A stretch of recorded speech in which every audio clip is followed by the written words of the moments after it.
So we will begin with verse number 12 of Surah Maida, which is, of course, the fifth surah of the Quran. We have already discussed this, that this is the last surah of the first chapter, and its counterpart is Surah Nisa, which was the previous surah, and both these surahs, they form a pair. And in this sense, God being described and how Muslims abide by the history of the Israelites is also reminded to them, and they are told how they were guilty of this breach, and Muslims should never follow their path. In fact, so beginning with verse number 12, the words are وَلَقَدْ أَخَذَ اللَّهُ مِيثَاقَ بَنِي إِسْرَائِيلَ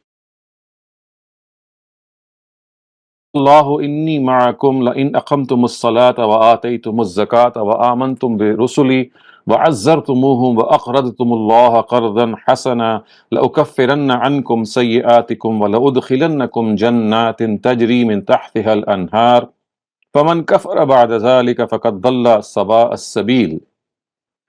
In a similar manner, God had taken a covenant from the Israelites as well, and to protect it, we had deputed on them 12 chiefs from among them.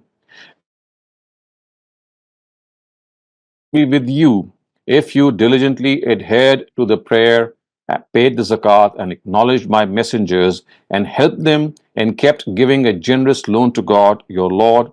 Then you should rest assured that I shall brush away your mistakes from you, and will definitely admit you into orchards below which streams flow. Then, even after this covenant, those of you who disbelieve should know that they have strayed from the straight path. So it is clear from this verse, and this is one of the very important verses of the Quran regarding the history of the Israelites, because it actually tells them how they had initially promised that the final prophet, when he would come, they would actually welcome him, they would profess faith in him, and in fact, this is a commitment that God had given them from Himself, that if they do so, they help his prophet, and they welcome him, they abide by the covenant that they are now making with him. Then God says that He will brush away their sins, and admit them into paradise. So in other words, it was right at the time of Moses, when this contract was taken, or this commitment was taken from them, that they will honor the last prophet. Now the word naqib, as you can see, is used here in the Arabic language. وَبَعَثْنَا مِنْهُمُ اثْنَيْ عَشَرَ نَقِيبًا. So the real meaning of this word is that someone who investigates and wants to find out the truth behind something, and therefore it is used as a chief. It means the chief or the guardian of a tribe or a nation. And we know from history that the Israelites, after Moses bound them in a covenant of obeying the Sharia and protected it, he actually deputed on each of the tribes, the 12 tribes that he had, these naqib, or these leaders. And the purpose was that these leaders should watch over their people in obeying the Sharia, and see to the fact that nothing infiltrates in them which might lead them to violate their covenant with God. Now, since the Israelites had 12 tribes, the number of chiefs deputed was also 12. They were appointed by Moses at the behest of the Almighty. So remember, this is something of a divine appointment. God had asked Moses to appoint 12 leaders and look after those 12 tribes, and make them realize that they have now committed a covenant with God, in which they will be abiding by His Sharia, and when the last messenger comes, they are going to welcome him, embrace his faith in him, profess faith in him, and of course help him. And if you look at this word, the second line, it says وَقَالَ اللَّهُ إِنِّي مَعَكُمْ, which means I shall be with you. This word, I shall be with you, is something that really needs to be understood, which means that God says that I am going to be with you, I am going to be helping you, I am going to be supporting you, which means that if God is with them, then of course they need not worry about anyone else. They need not worry about the their adversaries, or the opposition in any way offered by other people. So the word zakat and acknowledged by His messengers, as you can see, occurs here. And the promise was taken from the Israelites. It has a very special reference, as you can see, for the last prophet who has been mentioned here. And of course, we know that this is not the only place in the Quran where this promise is referred to. We know in Surah Araf, we know in some of the other surahs, the Israelites were clearly called to this commitment, and they had made this commitment, and and the Quran has reminded them that they find the Prophet's name mentioned in their scriptures, and if they still take this excuse or make this excuse that they would not like to profess faith in him because he has come from a different lineage, not from the Israelites but from the Ishmaelites, and this is not only arrogance on their part but a clear breach of their promise. uh, and then it says, فَمَنْ كَفَرَ بَعْدَ ذَلِكَ فَقَدْ ضَلَّ سَوَاءَ السَّبِيلِ. So, of course, this is something that we have to understand, that when God says that He is going to brush away the mistakes of these people and He's going to admit them into paradise, of course, the word sayyat has been used, and the word sayyat actually refers to those minor sins, and of course, which can be obliterated if forgiveness is sought from God, and at the same time, if these sins relate to people also, then forgiveness from them is also something which is important. But this word which says, or this sentence says, فَمَنْ كَفَرَ بَعْدَ ذَلِكَ مِنْكُمْ فَقَدْ ضَلَّ السَّوَاءَ السَّبِيلِ, it actually shows that if the Israelites deviated from this covenant, it would be tantamount to denying God, because it says, فَمَنْ كَفَرَ بَعْدَ ذَلِكَ مِنْكُمْ فَقَدْ ضَلَّ سَوَاءَ السَّبِيلِ, because it has been called that I mean, they will be ending up in disbelief. They are going to they're going to lose the right path. So kafara ba'da zalika, of course, means that those who deny this covenant, it is it is tantamount to denying God and therefore losing their way.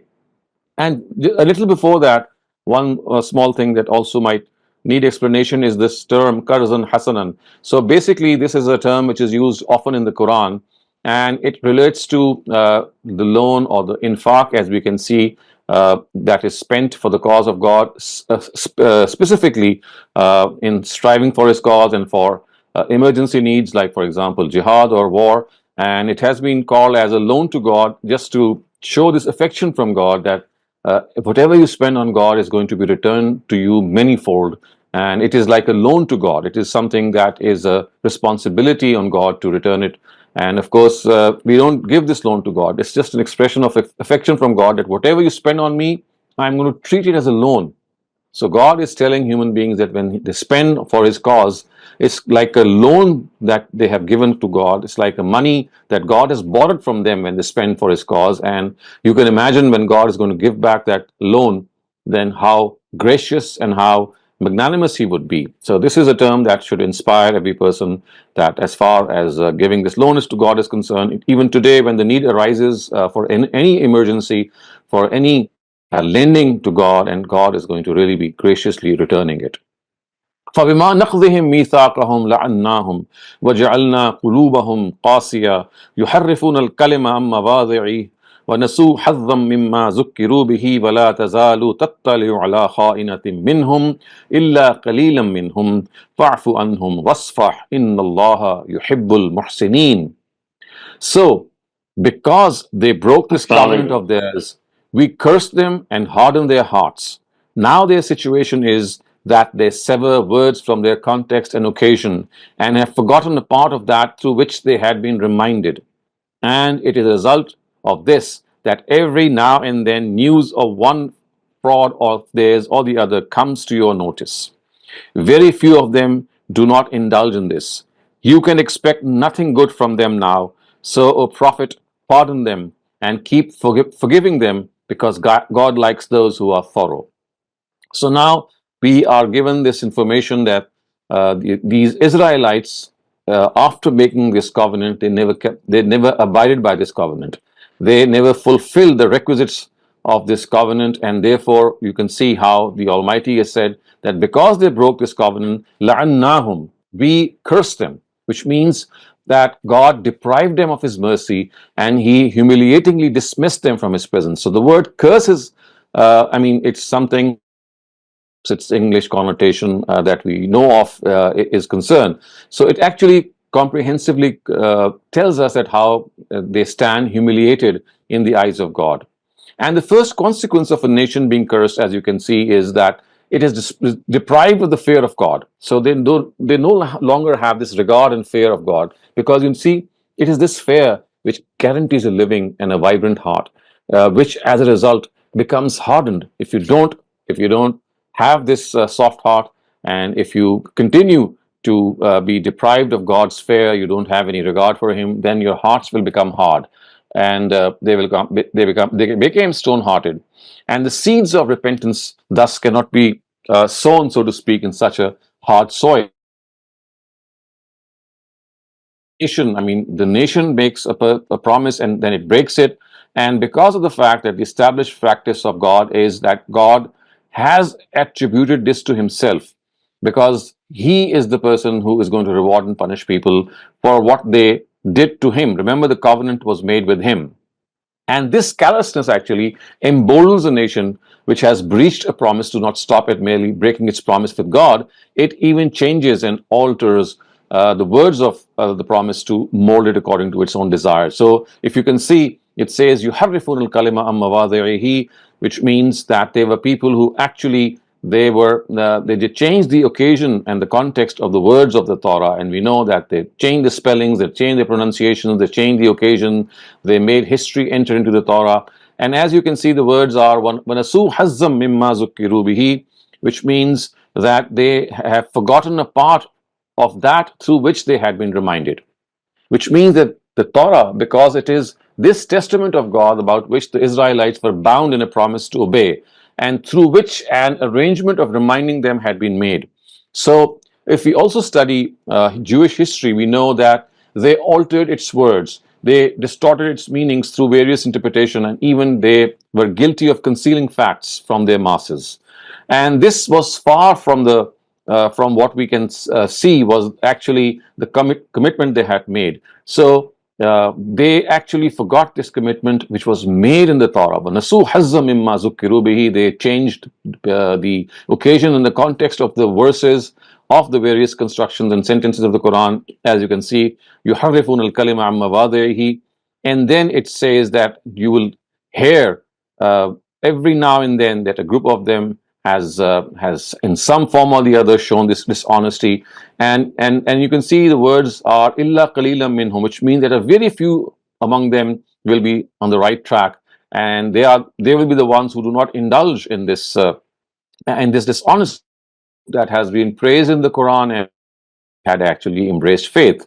So, as far as this pardon is concerned, which you can see, which is being mentioned by the words "Fa'fu anhum wasfah," actually it means that I mean, it does not mean in the sense that you forgive them. In the sense that you forgive them, it actually means just ignore them. Just do not take notice of their faults at the moment, because God is just giving them more respite, and He is going to catch them unaware one day. As far as the Prophet is concerned, let them he should let them be as they are, and let God deal with them. So "Fa'fu anhum wasfa" actually means that just ignore them and take no notice of what they are doing. وَمِنَ الَّذِينَ قَالُوا إِنَّا نَصَارَى أَخَذْنَا مِيثَاقَهُمْ فَنَسُوا حَظًّا مِمَّا ذُكِّرُوا بِهِ فَأَغْرَيْنَا بَيْنَهُمُ الْعَدَاوَةَ وَالْبَغْضَاءَ إِلَى يَوْمِ الْقِيَامَةِ وَسَوْفَ يُنَبِّئُهُمُ اللَّهُ بِمَا كَانُوا يَصْنَعُونَ. In a similar manner, so remember earlier on we were talking about the Jews, and now we come to the Nazarenes or the Christians. So in a similar manner, we took a covenant from those who said we are Nazarenes. Then they too forgot a part of that through which they were reminded. Therefore we stirred among both of them the fire of enmity and hatred, which will endure until the day of judgment. They are now burning in it, and soon God will inform them of what they have been doing. So the very first thing that you might notice in this verse is وَمِنَ الَّذِينَ قَالُوا إِنَّا نَصَارَى. We took a covenant from those who said we are Nazarenes. So in other words, the word Nasara or Nazarene is also something which they actually call themselves. I mean, this is a name that they gave themselves. So we know that the word Christian was given to them by Paul much later, but Nazarene is also not something of a name that was given to them by Jesus. So Nazarene, of course, referring to Nazareth, a place where Jesus was. He stayed a lot of time, spent a lot of time in the city of Nazareth, and he's called Jesus of Nazareth as a result of that. And they started calling themselves to be Nazarenes. So this verse clearly shows that it was not God who gave them this name; it was they themselves. And we also know from this that as far as the name of God's religion is concerned, it was always Islam. And Surah Hajj tells us that it was Abraham who would actually single out that all of his followers would be called Muslim, and Islam will be their religion. So whether they belong to the Jewish creed or the Christian creed, as we all know, which followed later on, in fact, the original name was given to these followers was Islam.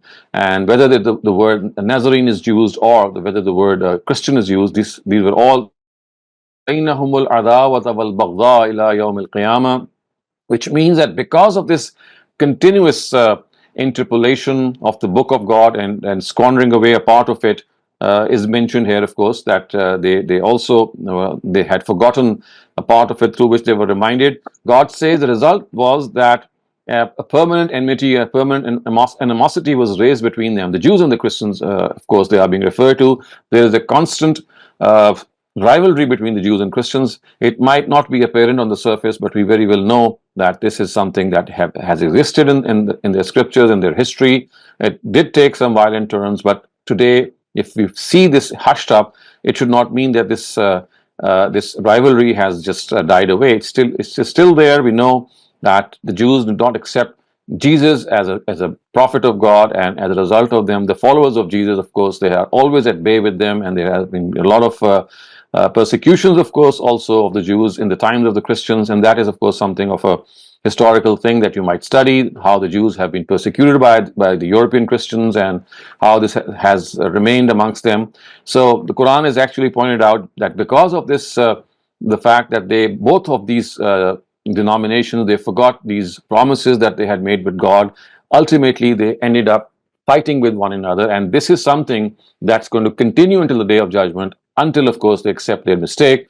And then God says, فَسَوْفَ يُنَبِّئُهُمُ اللَّهُ بِمَا كَانُوا يَصْنَعُونَ, and soon God will inform them of what they have been doing. يا أهل الكتاب قد جاءكم رسولنا يبين لكم كثيرا مما كنتم تخفون من الكتاب ويعفو عن كثير قد جاءكم من الله نور وكتاب مبين يهدي به الله من اتقى إلى النور بإذنه ويهديهم إلى صراط مستقيم. O people of the book, to you has come our messenger who is revealing much of what you have been concealing of the book of God and is also ignoring many things. This light has come to you from God, a book which explains everything related to religion. Through it, God guides to the paths of peace those who seek to please Him, and through His grace and blessing leads them from the vastness of the path. So you see, in this regard, the Quran has given its charge sheet at a number of occasions, and it has repeated it here, that it says, "Kuntum tukhfuna min al-kitab," which means that you were concealing the book of God through, at times, interpolations, at times through their meanings, at times hiding the real teachings of the book. We know that the Torah was in the custody of their scholars mostly, and they would make their masses read it when they would come to them, and they would not always reveal what some of the other pages that they had withheld with them actually housed. So the word tukhfuna is actually used, that they hid a lot of the directives of the Torah from the common masses. And in spite of that, God says, وَيَعْفُ عَنْ كَثِيرٍ, that He is also ignoring many of these faults. So it should not be any cause of any further latitude on their part, and think that. So it says, قَدْ جَاءَكُم مِّنَ اللَّهِ نُورٌ وَكِتَابٌ مُبِينٌ, is this book because through it God is guiding them. Manittaba rizwanahu subul salam, that he is guiding those people to the paths of peace, and people who seek to please Him, and He's taking them out from the vastness of the darkness. And you can note that the word used is bi'iznihi, which means that the implication is that it is the permission of God that a person is blessed with the good of fortune of being led out of darkness into light. This permission is granted only to those who seek the pleasure of God, who seek to please Him. It is because of this that the word has been translated as grace and blessing. So bi'iznihi literally would mean through His permission. However, it actually refers to His grace and His blessing, that people are able to come out from the darkness of light, and He guides them to the straight path, which is mentioned here as Sirat Mustaqim. لَقَدْ كَفَرَ الَّذِينَ قَالُوا إِنَّ اللَّهَ هُوَ الْمَسِيحُ ابْنُ مَرْيَمَ. قل فمن يملك من الله شيئا إن أراد أن يهلك المسيح ابن مريم وأمه ومن في الأرض جميعا ولله ملك السماوات والأرض وما بينهما يخلق ما يشاء والله على كل شيء قدير. Now, a very important verse regarding Christian beliefs and how they ended up making Jesus to be the Son of God. And the words are, there is no doubt that those who declared God is only this Messiah, the Son of Mary, have committed disbelief. Ask them, who can prevent God, if he so willed, from killing the Messiah, the Son of Mary, his mother, and all the people of the earth? No one can influence his decisions because God has sovereignty over the heavens and the earth and all that lies between them. He creates whatever he wills, and God has power over all things. So, as you can see, it is said that people who say that God is this Messiah or God is someone who is Jesus himself, then this is something of a disbelief. Now, it actually refers to the followers of St. Paul, who, by regarding Jesus to be a manifestation of God, had adopted or actually introduced the concept of Trinity amongst the Christians. We know Trinity has found no expression in the Bible. It is a later belief inducted in Christianity by Saint Paul, and it is very much like the concept of Wahdatul Wujud, which our Sufis and our mystics believe in, and a lot of effort is spent to assign a different status to each member of Trinity. I mean, although it is said that the three the three manifestations, the Son, the Holy Ghost, and God Himself, they are three. But instead of regarding them to be three, they say that, well, this is actually one having three manifestations. So something very similar to Wahdatul Wujud, in which, of course, the way Sufis, they describe the Almighty in the sense that this universe is not a creation of God, it's like a manifestation of God. So in a similar way, they have tried to explain that, well, Jesus is like is like a biological, or is not in the sense the same biological father as we would say, but he is in the sense a manifestation of God on earth. So God says that this is virtually disbelief, and it is not acceptable that he be called a son of God. So, as far as the Quran is concerned, it says that, well, this is something that is absolutely not acceptable. But one thing that we have already been discussing, that as far as God is concerned, in spite of the fact that Christians have this blatant deviation from monotheism, but they still are called monotheists by God simply because they themselves prescribe and subscribe to monotheism and do not think in any way that by regarding Jesus to be the Son of God, they are actually creating multiple gods or are being guilty of polytheism. So the Quran, although has called it to be disbelief, but still has taken their word that because they think that this is actually like a monotheistic creed, so therefore they are still called monotheists by the Quran. And God has sovereignty over the heavens and the earth, and therefore they must not think that He has any children or He needs any children or deputies for this reason. وقالت اليهود والنصارى نحن أبناء الله وأحباؤه قل فمن قل فلم يعذبكم بذنوبكم بل أنتم بشر ممن خلق يغفر لمن يشاء ويعذب من يشاء ولله ملك السماوات والأرض وما بينهما وإليه المصير. These Jews and Christians claim, we are the sons of God and His loved ones. Ask them, why then has He been punishing you for your sins? Certainly not. In fact, you are also mortals from among the mortals created by Him. He will forgive whomsoever He wants from among you and punish according to His law whomsoever He wants. No one can influence His decisions because the sovereignty of the heavens and the earth and all that lies between them belongs to Him, and each of you shall return to Him. So this word son, as you might be knowing, is used many times in the Bible to connote someone who is a favored one, someone who is a loved one. So instead of comprehending the responsibilities of the position bestowed on the Israelites by the Almighty, they wrongly concluded that this bestowal was something that was given to them because they were God's favorites. So we know that the responsibility of delivering the truth was given to the Israelites, and they thought that this was like a privilege given to them, and this was because they were chosen people of God. And the Quran is clarified that yes, you were chosen, but not chosen because you were favored or you were beloved people of God, but because you were given this responsibility.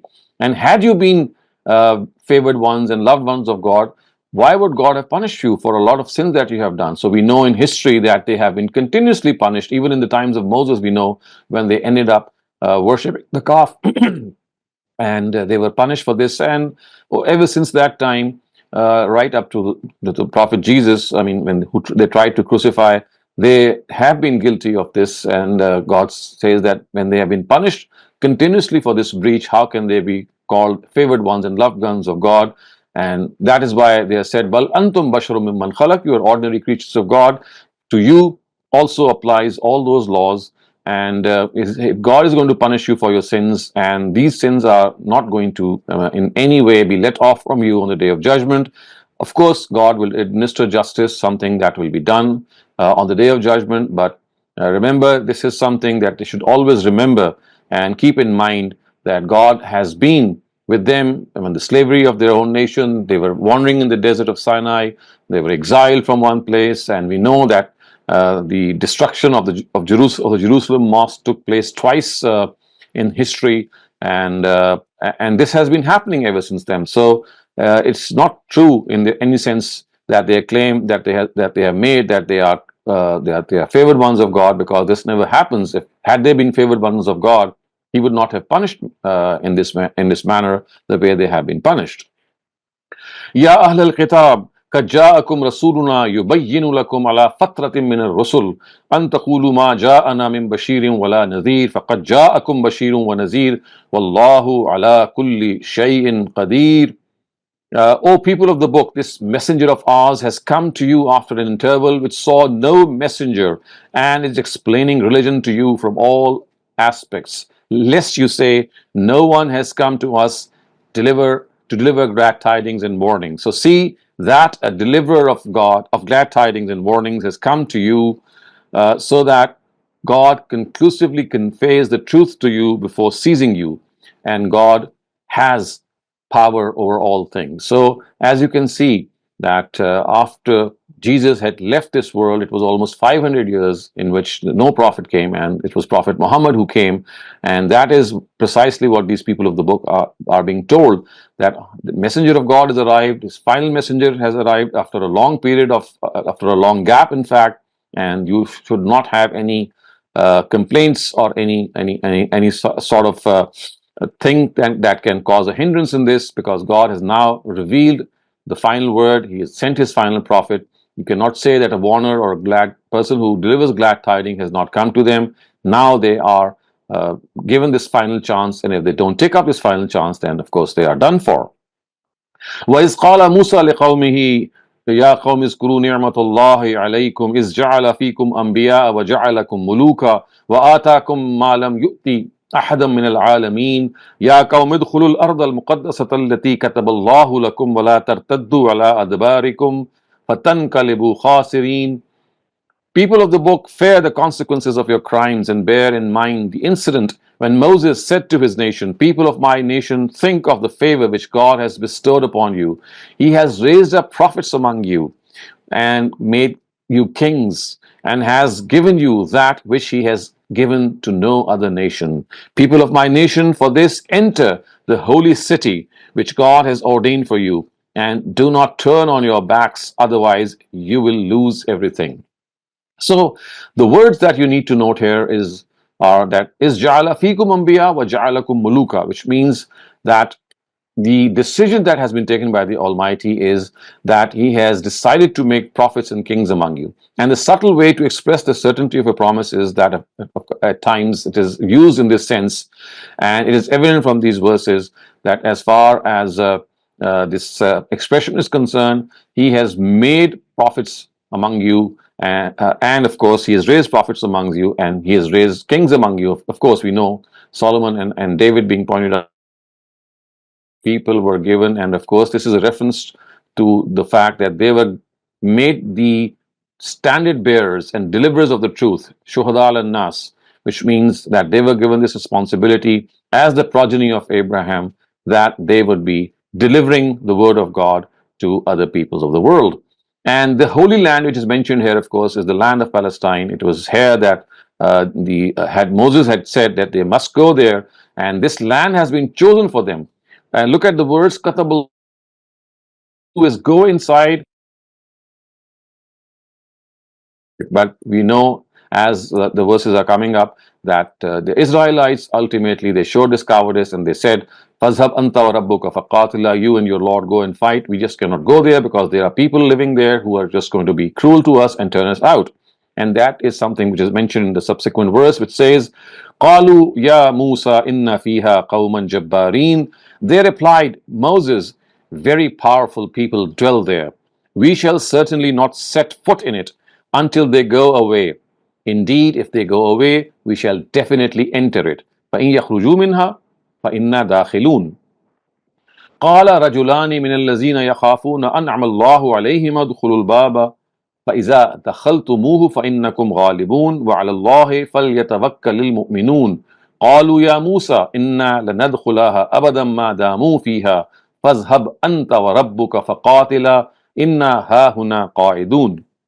However, from among their God-fearing men, there were two whom God had favored. They said, enter you upon the people of this city by forcing yourselves in through the gate. Then when you enter it, you will be victorious and trust God only if you believe in him.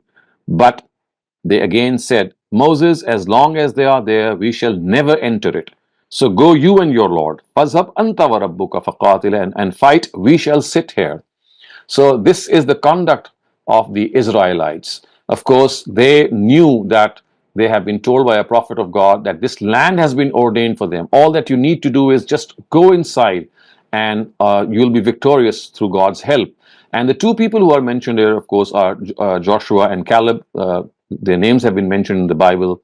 And they are the only two true successors in that regard, that they listened to Moses and they said, well, if God has ordained this land for us, then all that we need to do is just enter it, not be frightened, not in any way show cowardice at this time, even if they are very strong people who are living there and who might even maybe harm us. So this is a time of showing bravery and valor and courage.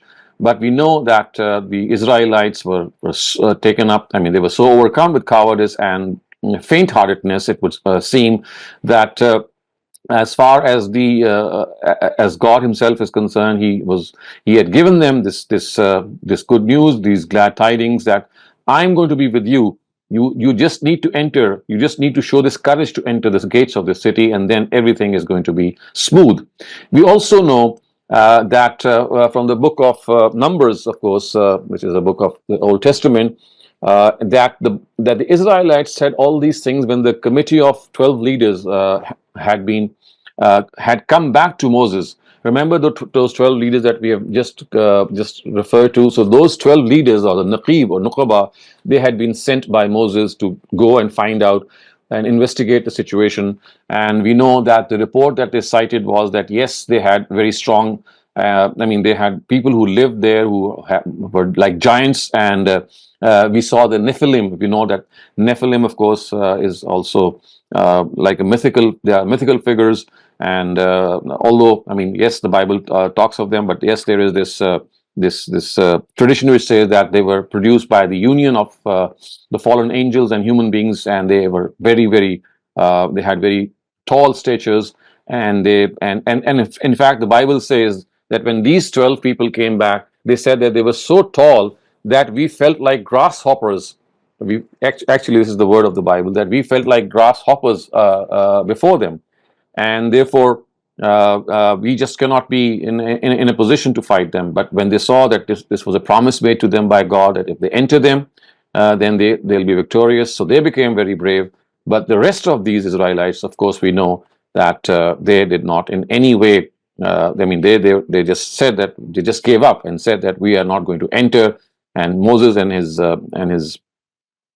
his God should go and fight. So with this, we come to an end to today's passage here. We'll have now time for your questions, and once your questions finish, then we'll take up the literal and idiomatic translation. Assalamu alaikum, Dr. Saleem. Assalamu alaikum, everyone. Dr. Saleem, we did have tiny breaks. Sometimes we would lose your voice, but that was just a tiny part. Also, just some house rules. Please make sure that the questions you have pertaining to the passage today. In the end, if we have time, we'll open the forum for open questions. Dr. Saleem, if I may begin with asking a question. My question Hmm. was, this is right after when Moses brought the religion to them and they were lost in the desert for 40 years and then they wanted to enter the Holy Land? Is this the time Yes, frame? that was the time. Yeah. Okay. That was the time in which they were told that they have to enter the city of Palestine. It has been made, it has been ordained for you. All that you need to do is just enter it. But they showed this miserable resistance and cowardice. So after that, God said that now you're not going to, you will not be able to enter it for the next 40 years. So remember the wandering in the desert. It was very initial, in the initial part that they had come near Palestine. But the wanderings were basically a punishment given to them for not actually obeying Moses. And we also know from history that a whole nation, a whole generation died in those 40 years. And Moses, in fact, also was not able to enter the land of Palestine because he also died in that generation. So this was after the punishment and they still refused. Which punishment? You said when they were wandering for 40 years. So this was Yes, that after. was no. The punishment was the result of this refusal, actually. Oh, okay. When they refused to enter the land of Palestine, then it was said, Yatihuna fil ard, you will now wander for 40 years, Arba'ina sana, and you'll not be able to enter it. Because God says, I had given you this news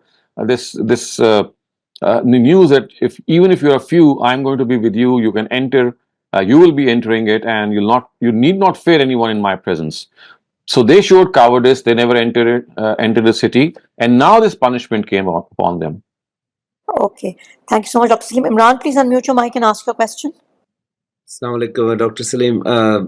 Just Well, thank you very much for the explanation. On the verse 18, where you mentioned, they're both saying, Nahnu abnaullahi wa ahibbahu. Then, Quran says that they've been punished. Why were they punished? mm, So the question mm, comes like, Quran talks about Ad, Thamud, people of Lut, alayhi salam, and Shuaib, alayhi salam. They were destroyed, but Bani mm, Israel was only punished a couple of times, yet they kept disobeying and kept mm, causing mischief on earth. And why are they still not eradicated? And mm. then a book of Numbers, if you can give the whatever Okay. the point of contact there. So Yes, so that is something, okay, that can be furnished. I'll provide that. But you see, you have to understand that the Israelites had a very special status in historically and in the history of prophethood. So before Abraham, prophets were sent individually to nations, and if they were, denied, if they were deliberately rejected, then the whole nation was destroyed. But in the times of Abraham, or from the times of Abraham, to be precise, the Almighty adopted a different strategy of delivering the truth. So previously, individual prophets were deputed to various cities or settlements. Now the Almighty said that I'm going to choose a whole nation, just as I choose prophets of God. So this nation of the Abraham, called the progeny of Abraham, I'm going to depute the whole progeny of Abraham on a project, and the project is to deliver the truth. All of you will become ambassadors of the truth and followers of Abraham, and then you are going to deliver this truth to the other parts or rest of the world, because now the world was expanding. Previously, of course, we had small pockets of settlements, and it was easy for a prophet to go to one settlement, do his work, and of course, and then God should pronounce his punishment. But when the time of Abraham arrived, it seems that the population of the world had increased, and it was no longer possible to send these individual prophets. In the sense that they were done before. So a whole nation was chosen for this. And the way it was actually done was that first the Israelites were chosen, the progeny of Isaac, and then the Ishmaelites were chosen.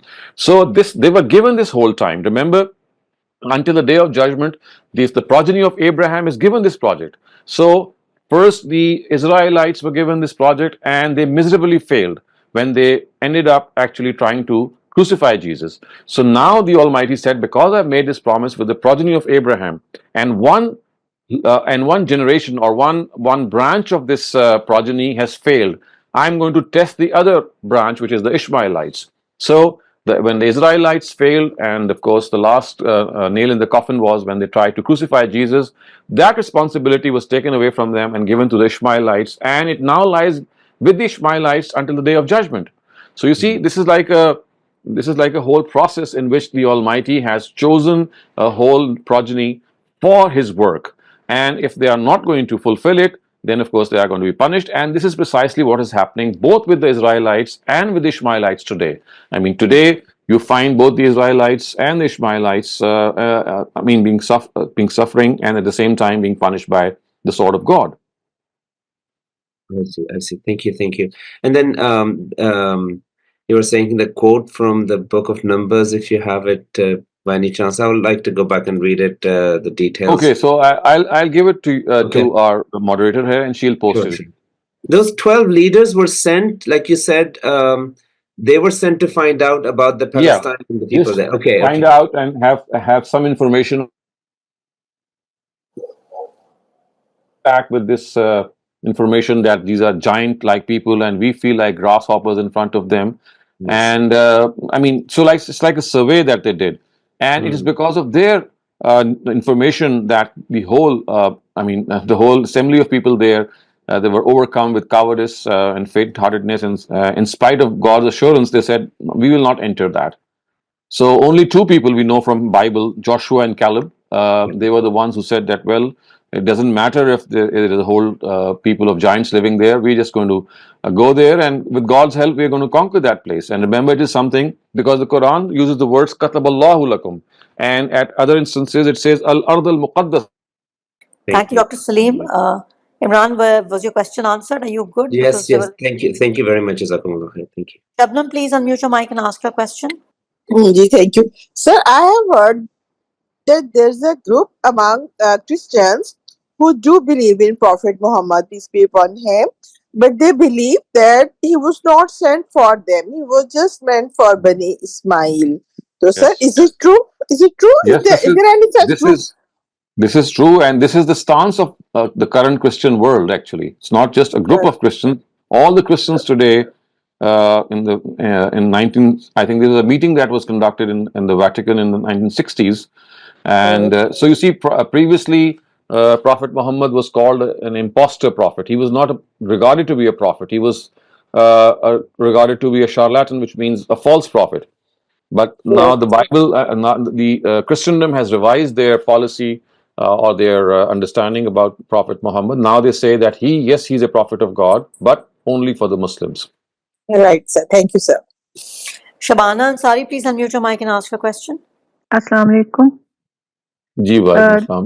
Doctor साहब, क्या ये degeneration का नतीजा होता है कि जैसे यहूद नसारा जो वो अपने आप को अहिब्बा समझने लगते हैं और लेकिन जो करने का काम है वो भूल जाते हैं? जैसे अब मुसलमान भी फलस्तीन के मामले में देख लें कि जब हमला करते हैं तो उस वक्त वो उन चीजों को देख रहे होते हैं कि वो आसमान से मदद आएगी और अल्लाह की तरफ से, और तैयारी की जो चीज खुदा ने सूरह बकरा में बताई है वो बिल्कुल ही उनकी नजरों से ओझल होती है, और उसके बाद जब तबाही होने लगती है तो फिर वो कह रहे होते हैं कि जी, जैसे हमारे उलमा जो ट्रेडिशनल है उन्होंने ये फतवा दे दिया कि जी जिहाद तो अब फर्ज हो गया है, खुद बेशक वो जाए या ना जाए, लेकिन जो मना कर रहे हैं उनको वो कहते हैं कि ये बुज़दिल हैं और बुज़दिली सिखा रहे हैं और ये गलत कर रहे हैं। तो ये क्या चीज है? ये मतलब ये कि बस ये समझते हैं कि करें कुछ नहीं और बस आसमान से मदद आती रहे। देखिए, इसमें तो बहुत सारी गलतफहमियां हैं जो हमारे यहाँ इकट्ठी हो गई हैं। मैं आपकी आखिरी बात का जवाब पहले दे देता हूँ कि पहली बात तो ये है कि उलमा का काम ही नहीं है जहाद डिक्लेयर करना या जहाद के बारे में राय देना। वो हुक्मरानों को तवज्जो दिला सकते हैं, उनको ये कह सकते हैं कि देखिए हम फलां वजूहात की वजह से आप इसको सोचें कि क्या हमें जहाद करना चाहिए, या अपनी वो राय उनको दे सकते हैं। ये बात कि वो कहें कि मुसलमानों पे जहाद फ़र्ज हो गया, ये अपने हदूद से मुतजाविज़ है और कभी भी ये काम उलमा को नहीं करना चाहिए और हमारी तारीख में कभी नहीं किया। ये इस दौर हाजिर की पस्ती है जिसमें उलमा ये शायद भूल गए हैं कि हुक्मरानों की जिम्मेदारी होती है जहाद को डिक्लेयर करना जब वो उसको समझते हैं, और उसकी भी बहुत सारी शरायतें ज़ाहिर है। उसमें आप ये तो नहीं सोच सकते कि आपको अगर आपके सामने अगर सिचुएशन ये हो कि जो असलहा जिससे आपने लड़ना है उसमें और उसकी निस्बत आपकी और आपके दुश्मन में एक और 10 लाख के बराबर हो, और आपको पता हो कि इस काम के नतीजे में आपको तो उनको तो कुछ नहीं होगा और आप ही को मिटा दिए जाएंगे और आपके सिविलियंस भी ख़त्म कर दिए जाएंगे, तो ये एक अलग बाब है, बेबसीरती का कहना चाहिए। लेकिन जैसे आपने कहा कि डीजनरेशन हो या डेकेडेंस हो, उसको आप कुछ भी कह लें, असल चीज़ यही है कि हमें जो दीन की हिदायत दी गई हैं, जब उन हिदायत से हम मुनरिफ हो जाते हैं या उनकी जो सही तारीख़ी तनाजुर है वो हमारे से ओझल हो जाता है, तो फिर बहुत सारी इस तरह की जिम्मेदारियां और चीज़ें हम अपने ऊपर ले लेते हैं जो हम पे आयद नहीं की गई, या कम से कम उनकी तरतीब वो नहीं है। तो जो तरतीब है वो वही है कि हमें असल में ये देखना है कि हम कहाँ खड़े हैं, हमारी जो दीनी जिम्मेदारियाँ क्या हैं, फ़र्द की जिम्मेदारी क्या है, एक आलिम की क्या है, एक ग्रुप की क्या है, एक मुल्क की क्या है और उम्मत की क्या है। उस लिहाज से हमें बिहेव करना है, और किसी एक की जिम्मेदारी दूसरे पे ट्रांसफ़र नहीं की जा सकती।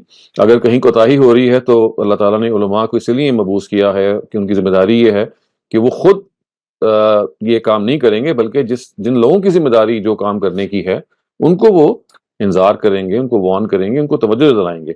तो असल में ये हुदूद से तजावुज़ करने का नतीजा है कि वो ज़िम्मेदारी जो आप पे आयद नहीं की गई है, आपने वो अपने सिर में ले ली है, और आपकी ज़िम्मेदारी ये थी कि आम आदमियों की तरबियत करते, उनके अंदर अखलाक का शऊर पैदा करते। वो तो ज़िम्मेदारी बहुत दूर-दूर तक अदा ही नहीं हो रही, और जो कुछ अदा हो रहा है वो वही ज़िम्मेदारी है जो असलन मुल्क के हुक्मरानों की ज़िम्मेदारी है, और वो आपने अपने सर ले ली है। तो ये अब तक़सीम ज़ाहिर है जब तक दुरुस्त नहीं होगी तो ये नाअमली रहेगी। Thank you, Dr. Saleem. Naushad Shafkat Sahab, you're up next. Dr. Would it be correct to assume that the mutations made in the Torah was with regarding only the commandments of God to do something or not to do something, while the stories related in the Bible, and I think Ghamidi Sahab also refers to them as being more explanatory than the Quran. For example, by Tala Ibrahima, when Abraham's act of slaughtering his son, and also when Abraham entered into a dialogue to stop God from destroying the nation of Lot. Would that be correct to say that yes, those parts have remained untouched? Only the commandments that they were asked to obey, they were ordered. I think maybe it's a slightly oversimplification if you assume this, because I think it's better to take things on a case-to-case basis. And one litmus test is that wherever you find the Quran commenting on a incident or on a story that is also mentioned in the Bible, then more often than not, this is of a corrective nature. The Quran wants to set right a record that has been, floundered, or in some cases not been correctly reported. So it's not always the same as you think that we should take it on this face value. I think many incidents that are mentioned in the Bible and also in the Quran, on many occasions, I find the reason of that mention is that the Quran wants to correct it, either to correct it, or at times it wants us to understand that there is a certain reason for that incident, and that reason or that objective has been just lost, and it would like to remind us. But yes, I would say that instead of giving this or deriving this general principle, it's better to take every incident on a case-to-case basis. Thank you. Thank you, Dr. Saleem. Salman Aziz Sahab, you're up next.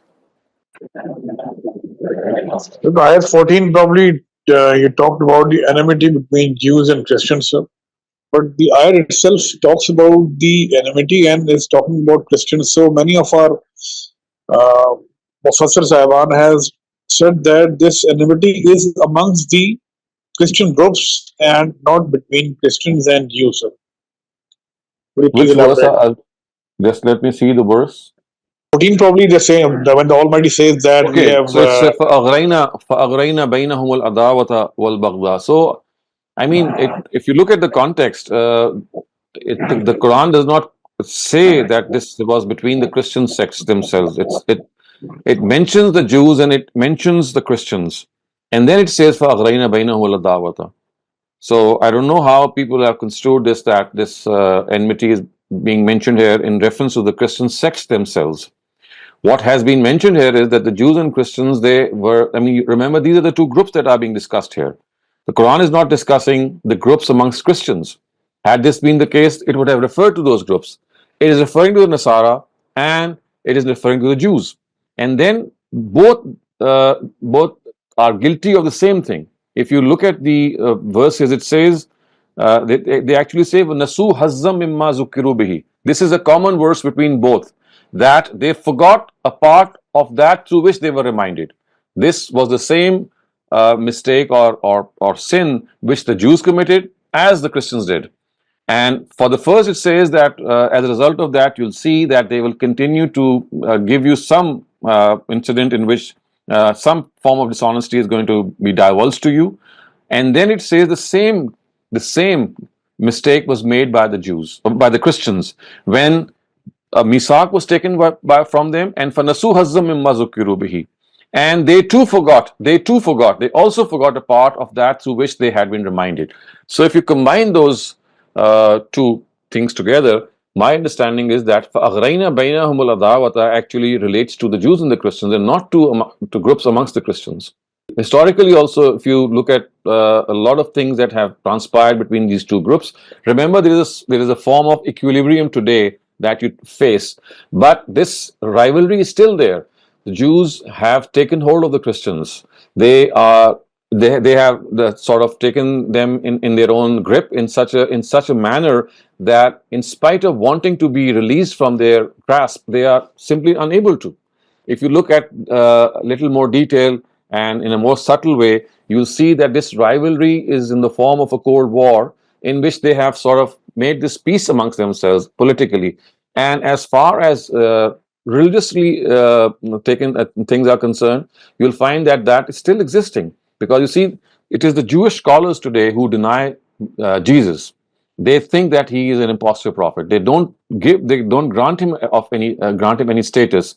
And if you combine their denials with the fact that they denied not only Jesus, they also denied Muhammad. But on the other hand, the Christians, they have not done so. I mean, they, as I just answered a question, that initially they regarded Prophet Muhammad to be an impostor prophet, and later on they have now upgraded opinion by at least according him this status of prophet, being a prophet. But the Jews, even today, they don't accept him as a prophet of God. Thank you, Dr. Saleem. Iraj, please unmute your mic and ask your question. Assalamu alaikum, Dr. Saab. Wa alaikum salam. Dr. Saab, I wanted to ask, when God punished the nation of Israel, why was Musa alayhi salam not able to enter the Holy Land? I mean, I understand that obviously he was with his people and everything, but why was it that he was not allowed to enter the Holy Land himself? Because he also died yes. outside the Holy Land. He wasn't able to Yes. enter there. So yes, this is a question that has been tackled by many scholars, and I think the correct answer here is that, I mean, he was part of his nation, he did his best, and the decision regarding that generation, of course, those 40 years in which a whole generation passed away, I mean, he was one of those people who was amongst them. And being part of them, because God decided that they did not honor his prophet, their prophet, so they are not worthy of being guided into the land in his presence. So maybe it is more a form of a further form of humiliation for the Israelites, that when they did enter, they were without their prophet. So it was no longer a punishment for Moses, it was more a punishment for them, that they lost their prophet as a result of their own refusal in the first stage. Abdul Rahman, please unmute your mic and ask your question. Assalamu alaikum, sir. Sir, two, three questions back, you were saying that the scholars should do inzar for the rulers of a country. I mean, I was thinking, like, if religion, the purpose of religion is to warn people about the next afterlife, life after death. So why politics is involved? So why do ulama have to instruct the rulers? Is it not completely political? And due to this political reason only, many extremist organizations are in place. So the extreme organizations are not in place because they don't want the rulers. They are doing things that rulers should do themselves. So they have taken up the task of rulers. So you see, the scholars, they are meant to remind all sorts of people if they are showing negligence in their duties. They should remind the common man, they should remind the scholars, they should remind people of their own nation, they should remind people who are on positions of authority. So basically, these scholars are like they have inherited the duty of warning from the prophets of God. So this warning is an all embraced, it embraces all sectors of life. people of all walks of life. So because these rulers, they are meant to follow, installed as rulers. So if they show any negligence, of course, they will be, they will be called to attention. So basically, this responsibility of the scholars is like an all-embracing responsibility. It extends to all spheres of life, because basically they are trying to tell people the responsibilities that have been imposed on them by God are not being properly followed. So I mean, if they confine themselves to this, then there's nothing wrong with it. What happens is that scholars, they take another leap, and they say, okay, if you're not doing these things, then okay, we're going to take up those things on our own behalf. It is here where the problem lies. Sir, just Thank a you. follow up on that. Is Dr. Israr Ahmed based? I mean, he created a complete system, political system of kind of like from religion. He extracted the entire political system from a religion. So, did he do it right? I mean, was it right for him to do that? I mean, this is something that you should ask him. What I can comment is what his opinion was on a certain thing, or maybe some of his views that I can comment on, because as far as he is concerned, he is liable for what he is brought up or what he's thought. Okay, Thank sir. you for Thank that, you so Dr. much. Saleem. Salman Zisa, please, you may ask your question. Sir, we had just studied about the eternal punishment for the Jews. Sir. There is a group probably called the Haredi Jews or ultra Orthodox that don't believe in Zionism and don't believe in the current Zionist state. Sir. Could you please tell, sir, they have the source of their belief somewhere in Quran, or they have some other source that they have a belief that they are still under the wrath of God and only God will relieve them from their punishment? I'm sorry, because you see, there are about, to my knowledge, 7 or 6 of major sects of the Jews, the Orthodox ones, the New Orthodox ones, the liberal ones, and etc. All of them. So the ones that you are referring to, they need, I mean, the what they are and how they actually stand and what are what their reasoning is something that I am not very well aware of. So you might need to find out from sources that are available to you. Thank you so much. Thank you, Dr. Saleem. We have no more raised hands. Dr. Saleem, you may continue. Okay. So I'm going to start off the literal and idiomatic translation of the part that we have studied today. Starts off like this: وَلَقَدْ أَخَذَ اللَّهُ مِيثَاقَ بَنِي إِسْرَائِيلَ. Wa and laqad, indeed, akhaza, took, Allah, God. So indeed God took Misaka Bani Israel, Misak, covenant, Bani Israel, Israelites. So indeed God took a covenant from the Israelites. Wa ba'asna, wa and ba'asna, we sent, minhum, from among them, ithnai ashara. Ithnai ashara means 12. Naqiba, guardians. God says we sent among them 12 guardians or 12 leaders or 12 chiefs. Wa and Qala Allah. Qala said, Allah, God. And God said, Inni, I, ma'akum, with you. So God said, I am with you on the condition. What is that condition? La in aqamtumus salah. La in means if. Aqamtum, adhere, as-salat, to the prayer. So if you adhere to the prayer, wa ataytum, wa and ataytum, you give, az-zakat, the zakat, wa and amantum, you professed faith, bi rusuli, in my messengers, wa and azzartumuhum. So azzartumuhum would mean that you actually acknowledge them, you actually sort of give them this nod that yes, you are prophets of God. So amantum biruzuli wa azzartumuhum would mean that you actually help them and you acknowledge them. Wa and aqradtumullah. Aqradtumullah means you gave a loan to God. You gave a loan to God, qardan hasana. So you gave to God a goodly loan. It's like that. You gave to God a generous loan or a goodly loan. Qarzan hasana, a generous loan. And so now the answer to the condition is mentioned here. If you do this and this and this, then God says, La ukaffiranna ankum. I shall, ukaffir anna ankum means I shall brush away from you. Sayyi'atikum, your minor sins. So I've already discussed this. The word sayyi'at refers to minor sins.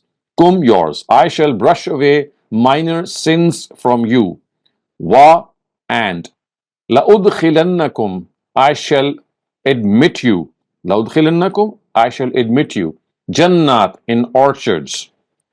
Tajri, min, flow. Tahtiha, below which. Anhar, streams.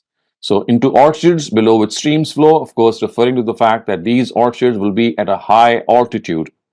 Fa, therefore, man, he, kafara, denied, ba'da zalika, after this, minkum, from among you. So he who denied after this among you, faqad, faqad zalla sawa as-sabil, faqad indeed, zalla, lost, sawa, way, middle, so sawa actually means middle, sabil, way.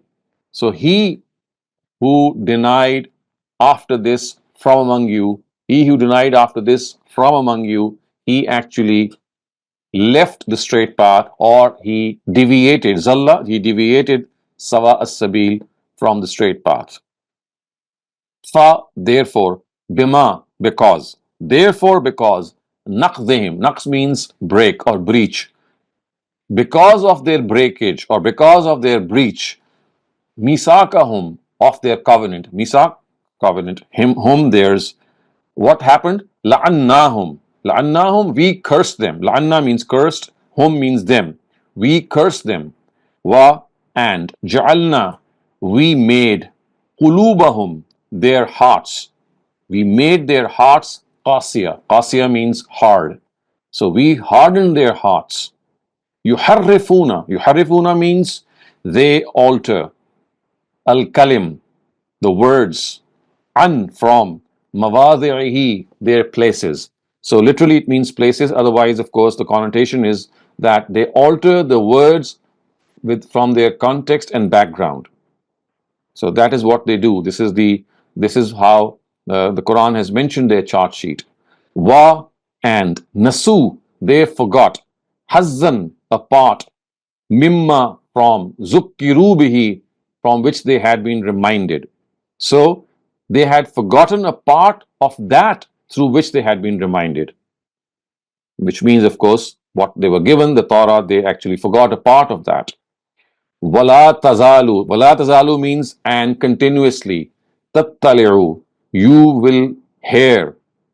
Ala kha'inatim minhum. Some dishonesty of theirs. Ala kha'inatim. Kha'ina means dishonesty. Minhum, from of theirs. Illa, except.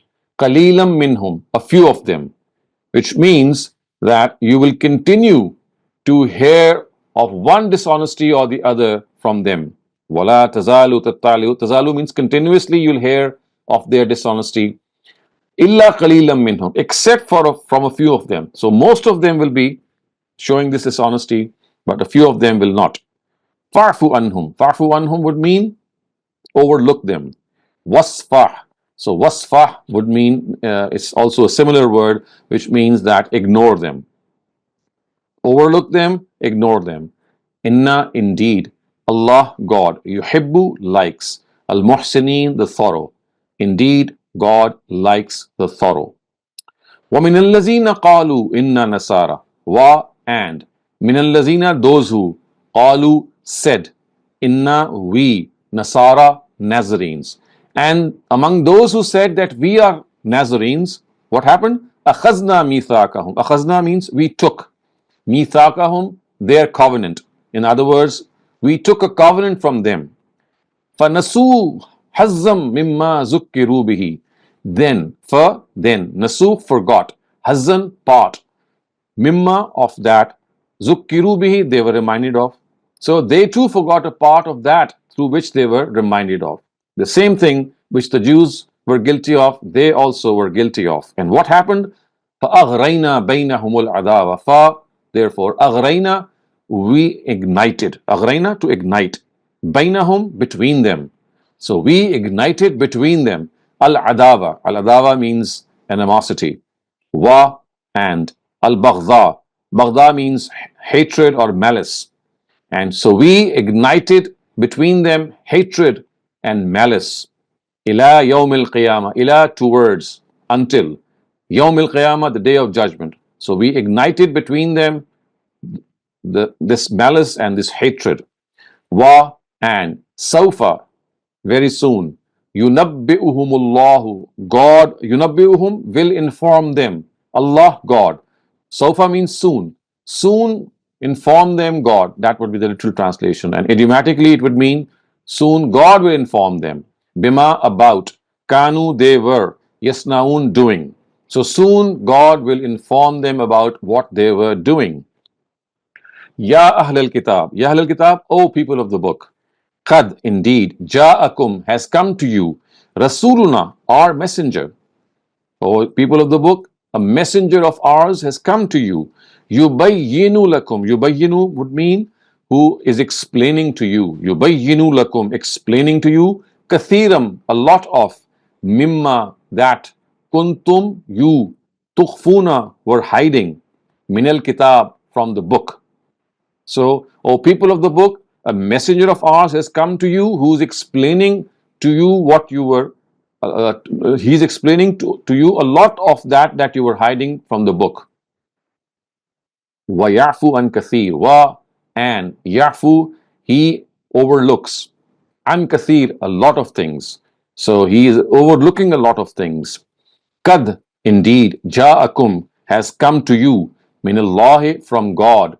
Nur, light. Wa and kitabun mubin.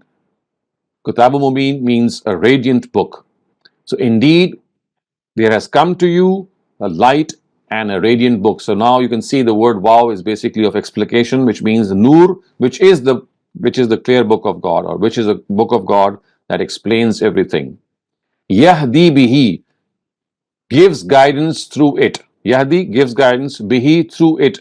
Allah, God, gives guidance through it, God, or literally and idiomatically it would mean God gives guidance through it. Manittaba'a, to whom, who follow. Ridwanahu, who follow. What does he who follow? Who follow his pleasure.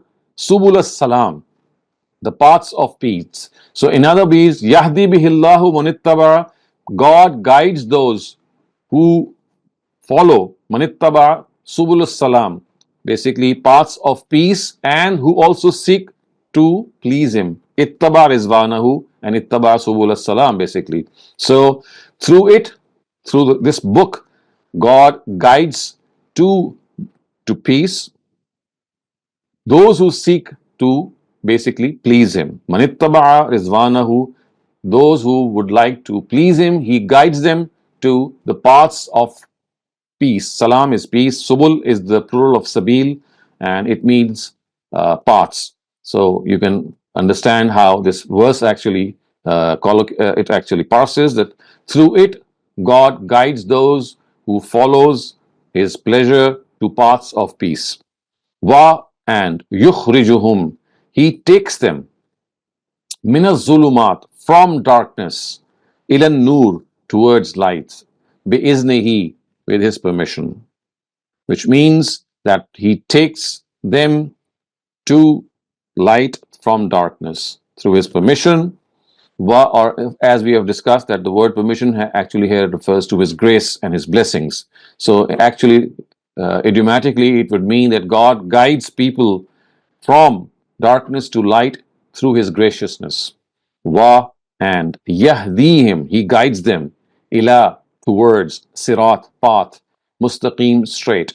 And he guides them towards the straight path. لَقَدْ كَفَرَ الَّذِينَ قَالُوا إِنَّ اللَّهَ هُوَ الْمَسِيحُ ابْنُ مَرْيَمَ. لَقَدْ, indeed, kafara, disbelieved. Allazina, those who. Qalu, said. So indeed, those who said, disbelieved. And what did they say? Inna Allah huwa al-Masih ibn Maryam. Inna, indeed, Allah, God, huwa, he, al-Masih, Messiah, ibn Maryam, son of Mary. So God is the son of Mary. Whoever said this, lakat kafara, he actually did disbelief. He committed disbelief. Qul, say, faman who, Yamliku min Allahi shay'a. So yamliku min Allahi shay'a would mean who can prevent God? Who can prevent God? Who is going to be who is going to have authority from God? Slightly, shay'an slightly, in arada, if he wants, an that, yuhlika, he destroys, al-Masih ibn Maryam, the Messiah, son of Mary, wa, and, ummahu, his mother, wa, and, man, they, fi, in, al-ard, in the earth, jamia, all of them.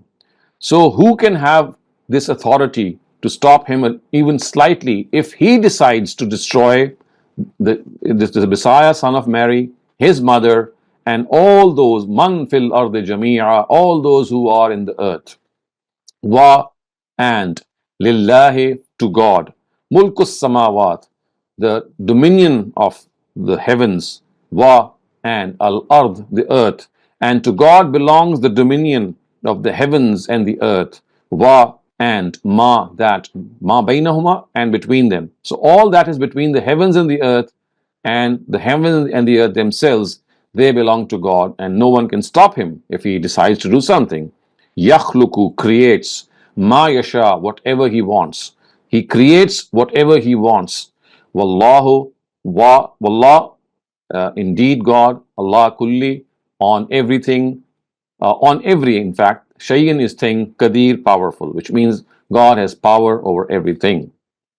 وقالت اليهود والنصارى نحن أبناء الله وأحباؤه. وقالت اليهود, and the Jews said, والنصارى, and the Christians also said, نحن, we, أبناء, we are the children of God, we are the sons of God, wa, and أحباؤه, and his favored ones and his loved ones, أحبة, the plural of Habib, who are his loved ones. قل, ask them, falima, why? Then why? يُعَذِّبُكُمْ, he punishes you, بِذُنُوبِكُمْ, because of your sins. Zunub is sins, Zam of course is the singular, Zunub it's plural. So why does he punish you for your sins? Bal, in fact, antum, you, basharun, mortals, mimman khalaq, who have been created by him. So you are only mortals who have been created by him. يَغْفِرُ لِمَنْ يَشَاءُ, يَغْفِرُ, forgives, لِمَنْ يَشَاءُ, to those for those he wants. So he forgives those he wants. وَيُعَذِّبُ مَنْ يَشَاءُ, and he يُعَذِّبُ, punishes, مَنْ يَشَاءُ, he wants, and he punishes whom he wants. Of course, we have discussed this, that when God says that he punishes whomsoever he wants to, or forgives whomsoever he wants to, it is just a mention of the authority that he has. And obviously, whoever he will be punishing or rewarding will be based on his wisdom. Wa, and lillah, to God, mulkus sama wati wal ard, the dominion of the heavens and the earth. Wama bainahuma, bainahuma, between them, ma bainahuma, and that which is between them. So the dominion of the earth and the heavens belongs to him, and also to whatever is between them. Wa, and ilayhi, towards him, al-masir, the resting place, and towards him is the return, or towards him is the resting place. Ya Ahlul Kitab, Qad Ja'akum Rasuluna. Ya Ahlul Kitab, O people of the book. Qad Ja'akum, indeed has come to you. Rasuluna, our messenger. Yubayyinu lakum, he clarifies. Lakum, to you. Ala, after. Fatratim min al-Rusul, after a gap between the messengers.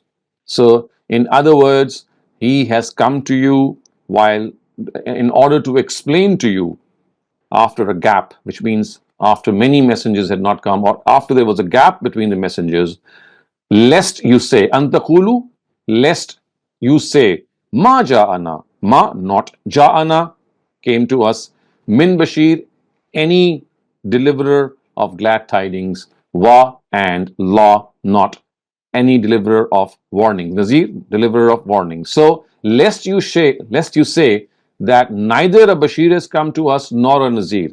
So lest you say that neither a deliverer of glad tidings nor of warnings came to us.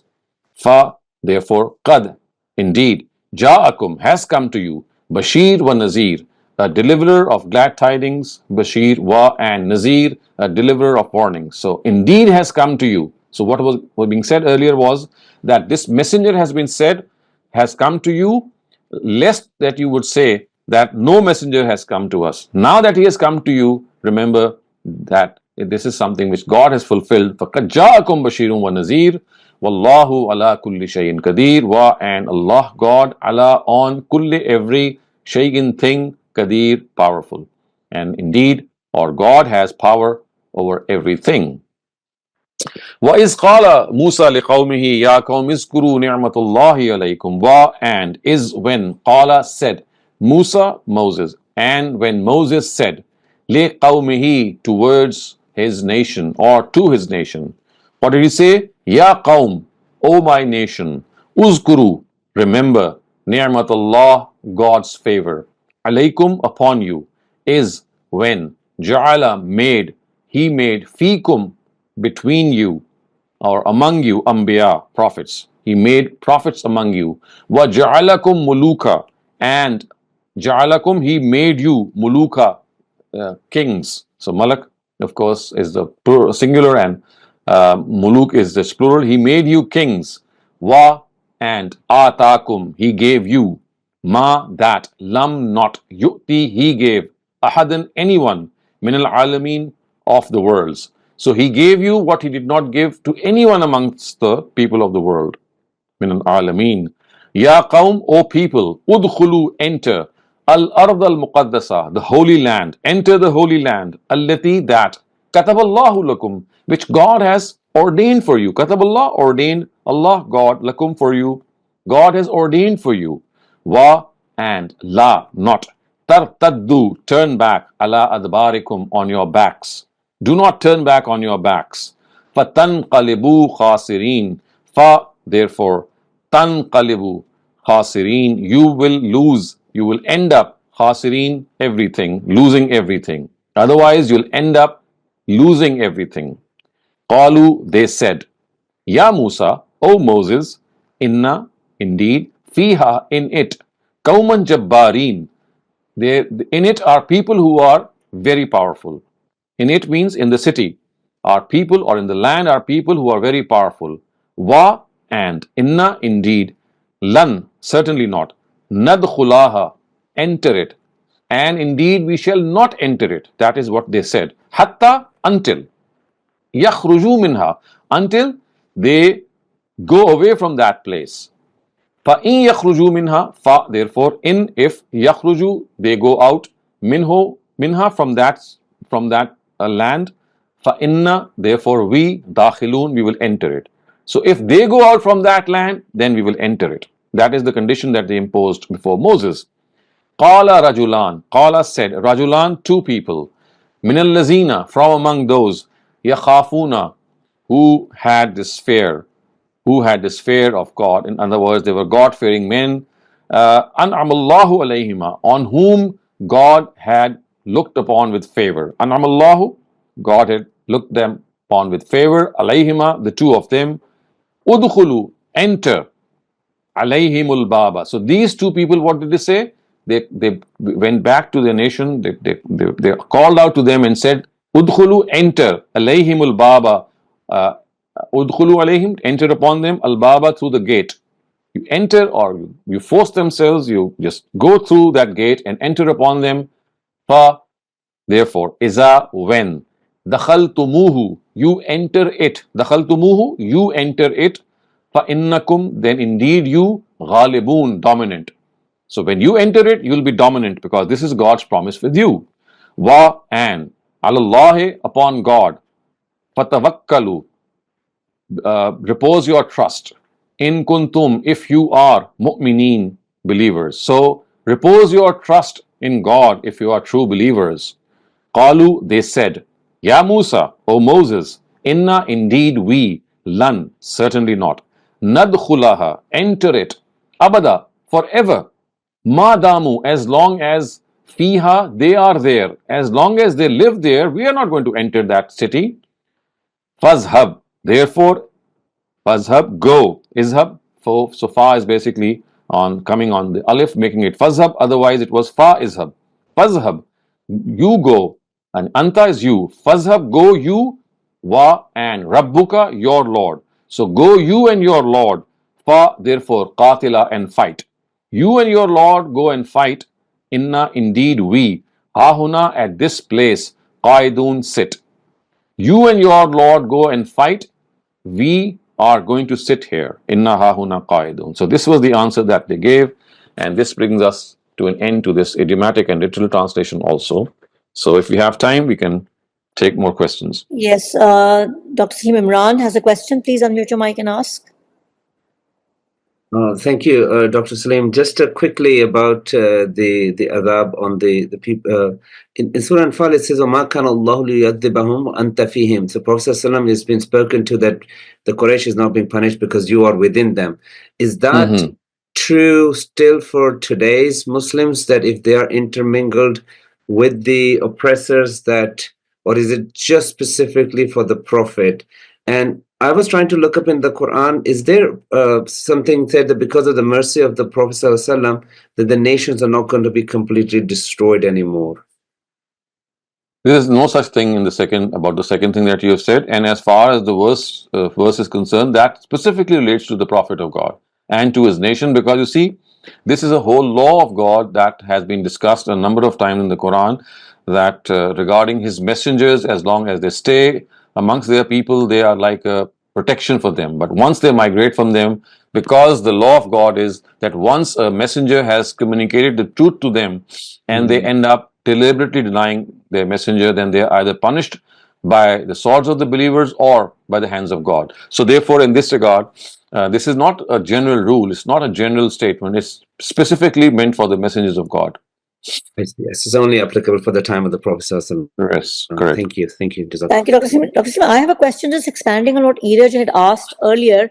What is the punishment that Moses was given for related to the disobedience of the water from the rock? What is that?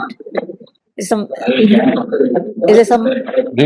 Moses was given no punishment.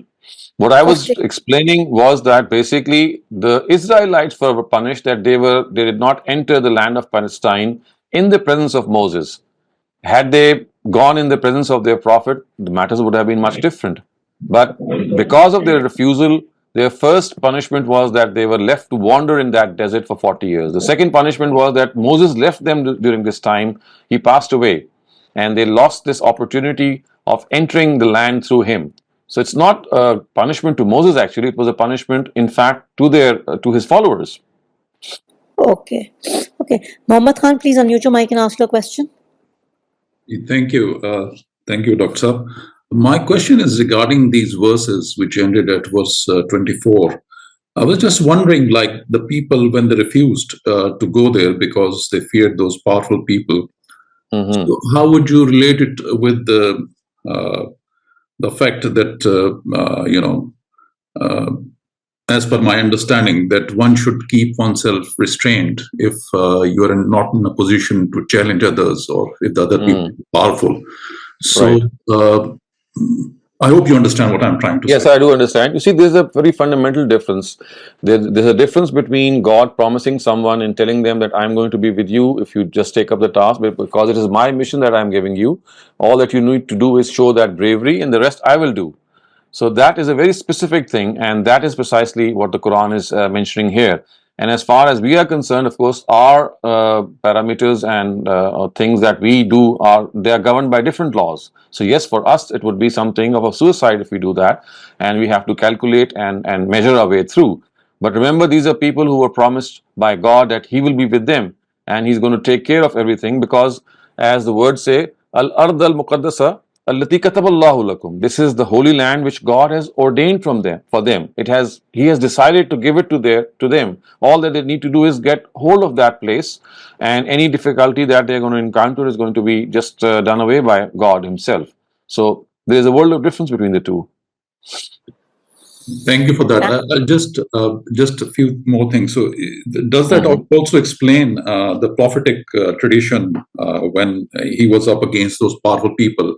He was asked by the God not to, rise up against them, and so that was the difference between the previous instance in Musa's, the duration. So because the God had asked them to rise against those powerful people, and he will be able to protect them. But in Prophet Muhammad's case, he was restrained by the God himself. Of course, I mean, wherever God restrains a prophet, then he has to stay restrained. And wherever God says, I'm going to promise help, then of course that promise is to be honored. And everything has its own place. Thank you. So, Dr. Saleem, we are out of time, but we have one more raised hand and then one off-topic question. Is it okay to do that? Yes, please go ahead. Okay. Yeah. Salman Aziz Saab, please ask your question. Sir, yesterday you talked about somewhat, I think, revolutionary saying by Imam Ahmed bin Hanbal about the Sha'n Nazul and especially the tafsir narrative. Could you please explain kindly the tafsir narrative, please?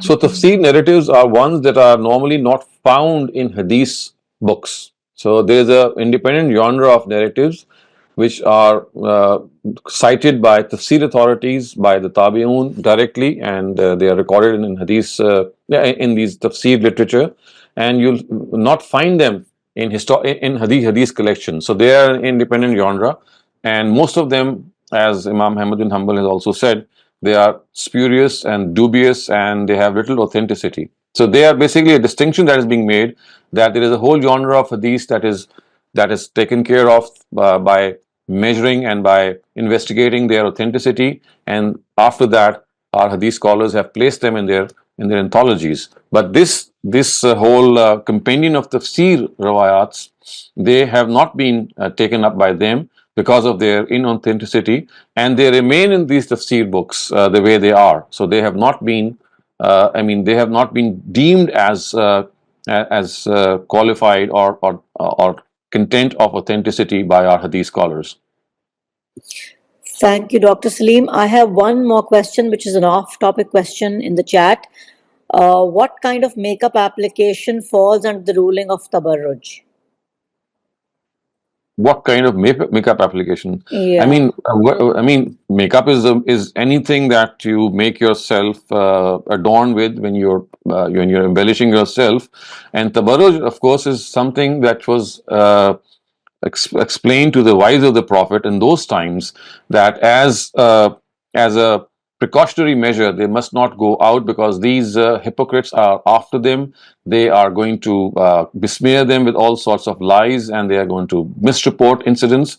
So therefore they were told, La tabarrujna tabarruj al-jahiliyat al-ula, that they should not go out in the manner normal women or women of the past would do so, by adorning themselves. So this was a very specific thing that was meant for the wives of the Prophet. As far as makeup itself is concerned, that is discussed separately at another instance in the Quran, which says, La yubdina zinatahunna illa ma zahara minha. So tabarruj and zina must not be confused.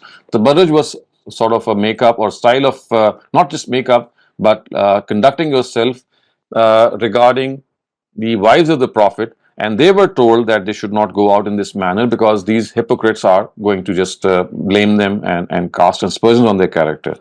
For normal Muslim women, the issue of makeup is dealt with in this verse, which says La yubdina zinatahunna, which means that they should not display their finery except on organs or on limbs which are visible, and that includes your face.